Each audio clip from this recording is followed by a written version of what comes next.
Juan Kapitulo 11 versikulo 25, 30.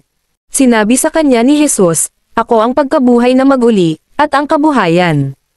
Ang sumasampalataya sa akin, bagamat siya'y mamatay, gayon may mabubuhay siya.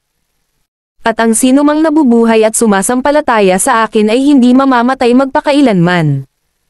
"Sinasampalatayanan mo baga ito?" Sinabi niya sa kanya, "Oo, Panginoon. Sumasampalataya ako na ikaw ang Kristo ang anak ng Diyos, sa makatuwid bagay ang naparirito sa sanglibutan." At nang masabi na niya ito, ay yumaon siya, at tinawag ng lihim si Maria na kapatid niya, na sinasabi, "Ang guro ay narito, at tinatawag ka." At siya, nang marinig niya ito, ay nagtindig na madali, at pamaron sa kanya. Hindi pa nga dumarating si Jesus sa nayon, kundi naroroon pa sa dakong kinasalubungan sa kanya ni Marta.